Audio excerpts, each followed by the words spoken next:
Let's talk about the narcissist using the word drama or you being dramatic. If you're new to hearing me speak, I used to be in an 18-year narcissistic abusive relationship, and I just stopped talking to somebody who I believe had narcissistic traits.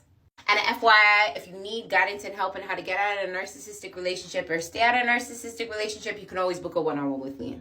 So let's get into it. If you used to be in a narcissistic relationship or still are in a narcissistic relationship and they love to use the word drama or dramatic, listen, a lot of them like to use that word to literally gaslight you and manipulate you into you not feeling your own feelings, you not believing your own belief systems, right? Or you not believing how you feel or your thoughts, right?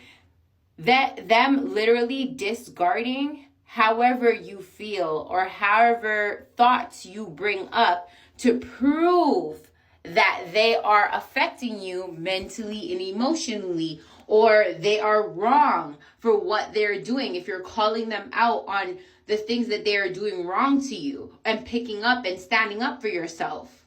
A narcissist does not like this. A narcissist does not like to be called out on the things that they are doing wrong to you or the things that they are doing wrong. Because in their mind, they create this story that they are this amazing person to everybody, including you, no matter what they do to you.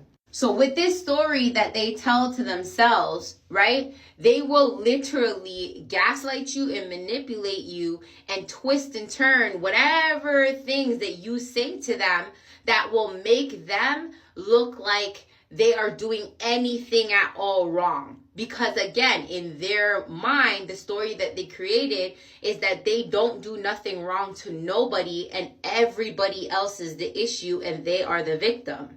And we all know, right, in every situation, there's always two sides of a story. But in a narcissistic person's mind, because they have a personality disorder, there is no two sides of the story. There is no, maybe I did something wrong, or maybe I can look and reflect in what no, there is none of that with them in their mind. They just, period, did nothing wrong.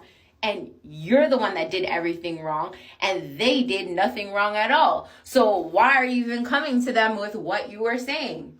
So with that being said, they're literally going to gaslight, manipulate, and twist and turn the stories and make you feel as if your feelings are not valid. Your thoughts are not valid. What you're saying is irrelevant and not valid.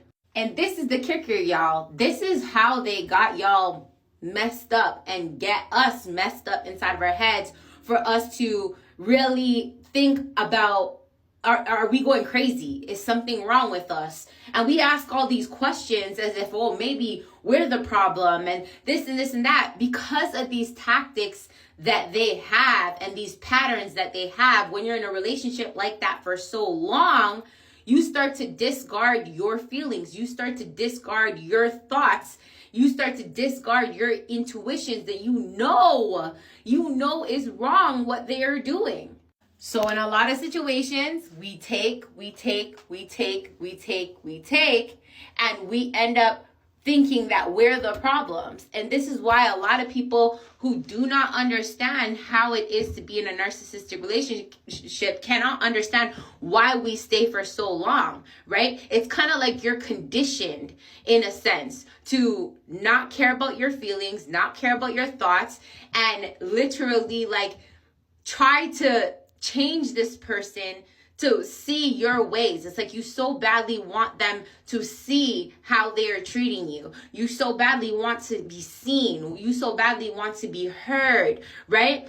From a person who you thought loved you and cared about you. I'm here to tell you, if somebody loves you, if somebody cares about you, then they would want to hear how they are making you feel. They would want to hear your thoughts. They would want to hear what you are feeling that they did wrong to you so that they can work on that and you guys can work on it together. That is a loving and healthy relationship. Now with the narcissist, it's a different story. The reason why it's a different story, because they do not want to take accountability for anything that they do to you, right? And even if in a glimpse of a second they do take accountability, they're back to doing the same works, different day, different toilet, different story. Y'all know what I mean. Because at the end of the day, they don't want to change because they create this story inside of their head because of their ego, because of their personality disorder, that they are the victim in every situation, right? That they are not the problem in any situation. So you can never build a solid, healthy relationship with somebody like that who never wants to take accountability for anything that they do. Because in a relationship, it's called a partnership. Both sides, take accountability. Both sides work on each other to communicate with each other. With a narcissist now, you cannot do that. They will literally gaslight you and manipulate you and disrespect you in any type of way to disregard your feelings, your emotions. None of that matters. And then they will find certain names to call it, like, oh, you're being dramatic, or, oh, here we go with the drama again.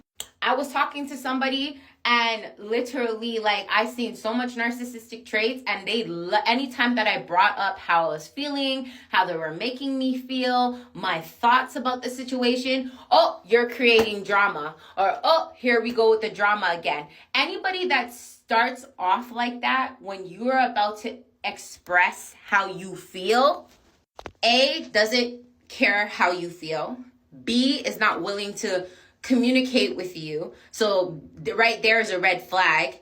C, at the end of the day, they are looking to manipulate anything that you have to say, and whatever you say is going to go out one ear and come out the other.